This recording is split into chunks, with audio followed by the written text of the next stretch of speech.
Welcome everyone, Joe with ECRM here at our on and off premise adult beverage session in Vegas. And with me is Ariana from Wine Country Connect. And they have a really unique business model that we're gonna get into. So can you just give an overview Yeah, of absolutely. the company, and then we'll get into some of the ways that you work with brands on the food and wine side. Yeah, absolutely. So I work with Wine Country Connect. We are based in Sonoma, California, and we run many e-commerce sites, both for wine and grocery and household. So on the wine side of our business, we work with sites such as Rue Gilt, Casemates, Reverse Wine Snob. On the gourmet side of our business, we work with Woot, subsidiary of Amazon, and we love coming to ECRM and meeting so many different brands. That's awesome. So now, so these are already existing e-commerce sites, Correct. and you partner with them. So let's get a little bit into the details with that. So let's say you meet with a brand here, whether it's a food brand or whether it's a wine brand. What happens from there, and Yep. how, between meeting them and getting into the e-commerce sites? Yeah, so we meet with these brands, we talk about their products, their portfolio, their wines.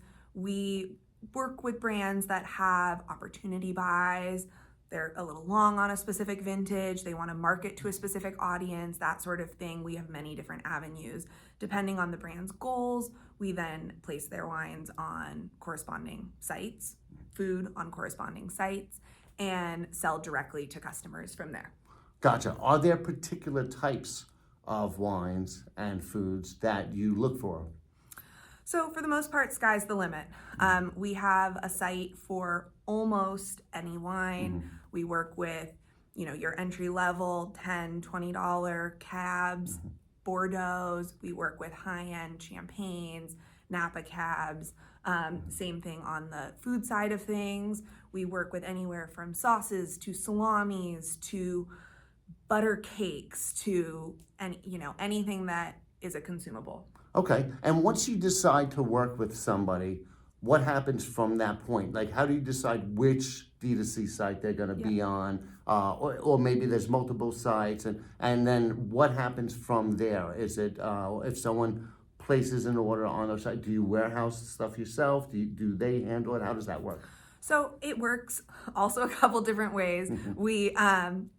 So we put together pricing based on the goal, the price point. We then gather all the information we need. We handle, alongside our sites, all the marketing efforts that go behind it. Some brands decide to co-market with us, but we handle all the marketing that goes along with it.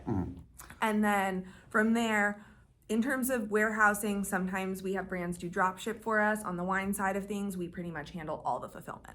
Okay, so on the wine side, it's pretty much like a turnkey solution that you provide for We these sell brands. it, we bring it in, we ship it out to customers. Okay, so now, are there, here at this session, are there any particular types that you're looking for? Or when you just go into it with an open mind looking to find these unique opportunities? So we go into it with a very open mind. There's brands and wineries that are kind of our bread and butter that we work with on a regular basis, that we're meeting with again. And then for example, today we met with a company that has wine-based tequilas, wine-based Irish creamer coffee. I didn't know that existed, and that's something that we're gonna get to work with, and we're really excited about that. Excellent, excellent. Now, you've been to a lot of our sessions, both on the food side and obviously, the on and off premise.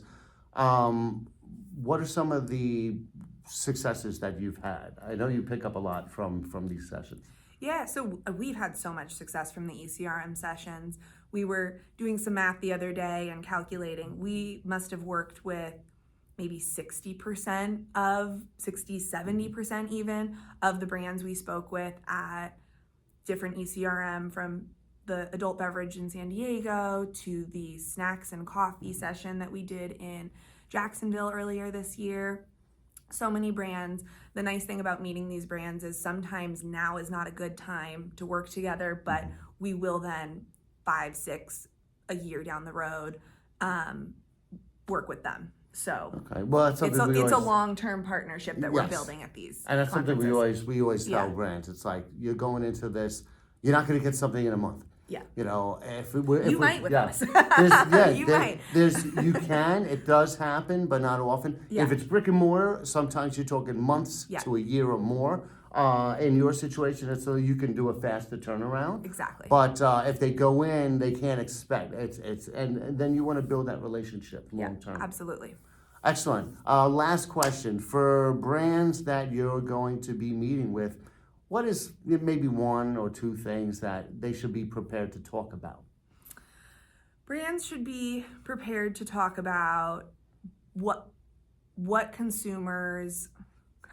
Brands should be prepared to talk about their top selling items, why consumers are purchasing their items, what makes them a little bit different from other items, because we are selling online. So we as a company have to explain to our customers without them trying these products, tasting these products, why they're special and unique.